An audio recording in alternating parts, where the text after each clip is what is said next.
Waalaikumsalam warahmatullahi wabarakatuh.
দিনের আলোচনা শোনার জন্য অপেক্ষমান রয়েছে তারা মা ও বোনেরা সকলেই সর্বপ্রথম আসসালামু আলাইকুম ওয়া রাহমাতুল্লাহি ওয়া বারাকাতুহু। ওয়ালাইকুম আসসালাম ওয়া রাহমাতুল্লাহি ওয়া বারাকাতুহু। আমি সর্বপ্রথম মহানবুল আলামিনের দরবারে অসংখ্য অগণিত শুকর করছি, যিনি আমাকে আপনাকে অত্যন্ত দয়া করে মায়া করে মহব্বত করে সকল মাসের রাখার জমার নামাজ পড়ার জন্য এই বাস্করি বাইতুল আমান জামিয়া মসজিদে উপস্থিত হওয়ার জন্য তৌফিক এবং সৌভাগ্য দান করেছেন। প্রত্যেকের নিয়ামতের শুকরিয়াতে উচ্চ আওয়াজে বলুন আলহামদুলিল্লাহ। আলহামদুলিল্লাহ। সাথে সাথে অসংখ্য অগণিত দরুদ সালাম জানাই খাতামুল আম্বিয়া ইমামুল আম্বিয়া রাহমাতুল লিল আলামিন নূরুল মুজাসসাম রাসূলুল্লাহ সাল্লাল্লাহু আলাইহি ওয়াসাল্লামের নূরানি রাসূল। আমিন।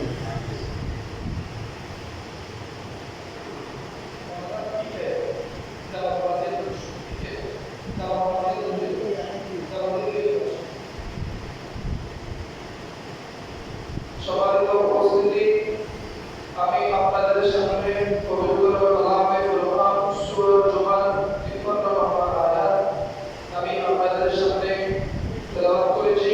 আল্লাহ তাআলা পাপকে পূর্ণতে পরিবর্তন করা, দিনকে দুনিয়াকে দিন থেকে বাহির করে দেওয়া প্রসঙ্গে অতি গুরুত্বপূর্ণ কিছু কথা আপনাদের সামনে বলা, সকলকে দরুদ সহকারে শ্রবণ করার মতো আল্লাহ তাআলা দরুদ এবং তৌফিক দান করুন। প্রত্যেকে বলুন আমিন। প্রথমে বলেছিলাম পাপকে পূর্ণতা দিয়ে আল্লাহ কি করে দিবেন? পরিবর্তন করে দিবেন। গুনাহকে নেকি দিয়ে পরিবর্তন করে দিবেন। সকল যাবতীয় যত আল্লাহ আমরা আদেশ অমান্য করেছি, ভুল করেছি, গুনাহ করেছি, ওইটা সুদের গুনাহ হোক, জেনার গুনাহ হোক, অথবা তোহমতের গুনাহ হোক, ব্যভিচারের গুনাহ হোক, মদের গুনাহ হোক, যত প্রকার গুনাহ আমি আপনি করেছি, আল্লাহ তাআলা সব গুনাহকে নেকি দিয়ে কি করে দিবেন? পরিবর্তন করে দিবেন। কথা বুঝতে পেরেছেন? আল্লাহ তাআলা আমাদের সকল গুনাহকে নেকি দিয়ে পরিবর্তন করবেন। তার মধ্যে একটি শর্ত আছে, সেই শর্তটি হলো দুনিয়াকে দিল থেকে বাহির করে দিতে হবে। কাকে? দুনিয়াকে দিল থেকে বাহির করে দিতে হবে। আমার কথা বুঝতে পেরেছেন? দুনিয়াকে যদি আমি আপনি দিল থেকে বাহির করতে পারি, আমি আপনি যদি দুনিয়ার পিছনে না ছুটি, দুনিয়া তাহলে আমার আপনার পিছনেই ছুটবে। সুবহানাল্লাহ বলতে কত সময় আপনাদেরকে বলেছিলাম, কোন মানুষ নিজের ছায়ার পিছনে ঘুরতে আছে। কিসের পিছনে? নিজের ছায়া। নিজের ছায়ার পিছনে সে ঘুরতে থাকবে, সে কখনো তার ছায়াকে ধরতে পারবে না। ধরতে